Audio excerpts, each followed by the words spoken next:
राधे राधे, जय श्री कृष्णा मित्रों। आप सभी लोग कैसे हैं? आशा करती हूँ हमारे लड्डू गोपाल जी के कृपा से आप सभी लोग स्वस्थ होंगे, मस्त होंगे।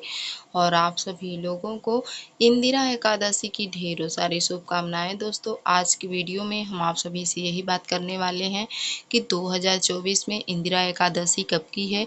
क्योंकि जो ये एकादशी हो या कोई भी व्रत त्योहार हो, बहुत से लोग यही मतभेद में डाल देते हैं कि इस तारीख को है, तो कोई कहता है नहीं इस तारीख को है। तो आज इन सब का कन्फ्यूज़न दूर हो जाएगा आप सभी लोगों को। तो आप सभी लोग पूरी वीडियो में बने रहेंगे, जब भी आप लोगों को सही पूजा विधि और सही तारीख का डेट आप सभी लोगों को पता चलेगा। तो दोस्तों आइए, सबसे पहले मैं पूजा शुरू करने से पहले आप सभी को मैं तारीख बता दूं कि 2024 में हमें 28 सितंबर को ही इंदिरा एकादशी का व्रत रखना है दोस्तों। तो हमें यही चाहिए कि 28 सितंबर के दिन हम सूर्योदय से पूर्व जगह पहले जगह दैनिक दिनचर्या से निवृत्त होने के उपरांत हम स्नान कर लें। स्नान करते समय हर हर भागीरथी गंगे काशी विश्वनाथ शंभु, हर हर भागीरथी गंगे काशी विश्वनाथ शंभु का उच्चारण कर लें, गंगा जी का स्मरण कर लें, ध्यान कर लें। तो कहते हैं कि गंगा जी के स्मरण मात्र से ही कहते हैं कि गंगा स्नान का फल मिल जाता है। तो दोस्तों, सबसे पहले तो हमें स्नान करने के बाद अपने घर के मंदिर को एक दिन पहले ही साफ सुथरे कर लेने हैं। अगर आप मंदिर में पूजा कर रहे हैं, नहीं तो अगर आप चौकी रख रहे हैं तो आप उस स्थान को अच्छे से गंगा जल से पवित्र कर लें, वहाँ पे पोछा लगा लें या गाय के गोबर से लीप लें।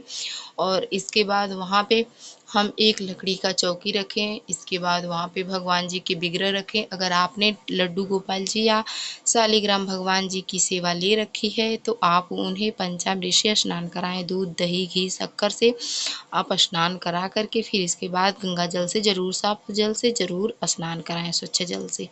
फिर इसके बाद उन्हें साफ कपड़े से वस्त्र से पोंछ लें। फिर इसके बाद आप अपने लड्डू गोपाल जी को सुंदर सा वस्त्र धारण कराएं। वस्त्र धारण कराने के बाद इनका संपूर्ण श्रृंगार करें इनकी ज्वेलरी से।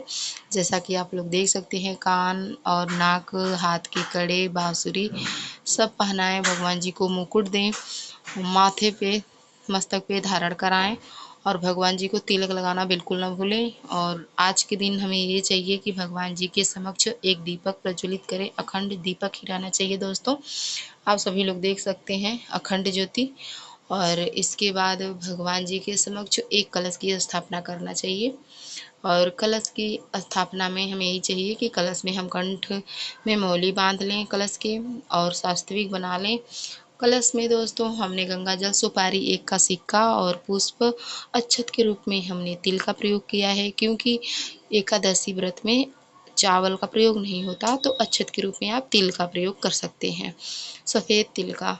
तो दोस्तों ऐसे ही हमें कलश की स्थापना करना है। कलश की स्थापना इसलिए ज़रूरी होता है कि कलश देवता और अग्नि देवता जो हम दीपक प्रज्वलित करते हैं, ये हमारे पूजा पाठ के साक्षी होते हैं। तो इस नाते हमें कलश की स्थापना ज़रूर करना चाहिए दोस्तों।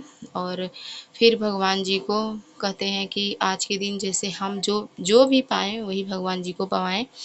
आप एकादशी का हम साधारण इंसान होकर पालन करते हैं, तो हमारे श्री हरि विष्णु भगवान जी तो परब्रह्म हैं, ये भी पालन करते हैं एकादशी व्रत का।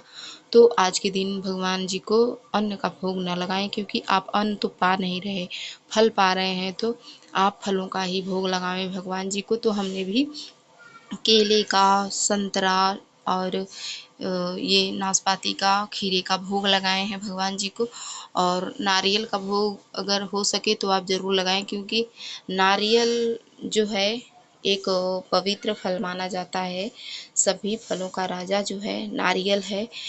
ये नारियल का बहुत ही बड़ा महत्व होता है दोस्तों।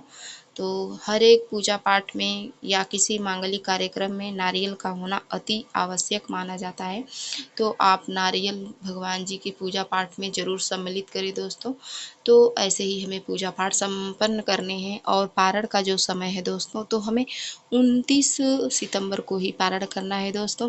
पारण का समय होगा सुबह 6:30 बजे से लेकर के और सुबह 8:30 तक आप पारण कर सकते हैं।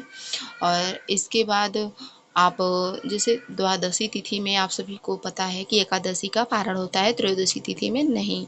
त्रयोदशी तिथि में पारण करने का मतलब है कि एकादशी का जो फल होता है वो निष्फल हो जाता है, उसका फल प्राप्त नहीं होता है। तो इस बात का विशेष ध्यान दें। पारण में दोस्तों हमें चावल का विशेष प्रयोग करना है और आरती सुबह शाम की करना हमें बिल्कुल नहीं भूलना है। और हमें व्रत के उपरांत ये फल जो हम भोग लगाएं भगवान जी को अपने पूरे परिवार में वितरण करने के बाद आप भी प्रसाद पावें, तो ऐसे ही हमें पूजा पाठ संपन्न करने हैं और भगवान जी से क्षमा याचना करना है। प्रभु अगर हमारी पूजा पाठ में कोई भी त्रुटियां हो गई हों तो उसे आप क्षमा कीजिएगा। तो ऐसे ही भगवान जी से क्षमा याचना करें। तो दोस्तों आप सभी लोगों को ये वीडियो कैसी लगी? अगर ये वीडियो आप सभी लोगों को अच्छी लगी हो, आप लोगों को ज़रा भी यूजफुल हो, तो लाइक सब्सक्राइब कमेंट करना ना भूलें। और हमें करने का मतलब ये है कि जब आप चैनल को सब्सक्राइब करेंगे जब ही हमारे समस्त वीडियो की नोटिफिकेशन आप तक पहुँचेंगे। तो राधे राधे, जय श्री कृष्ण दोस्तों।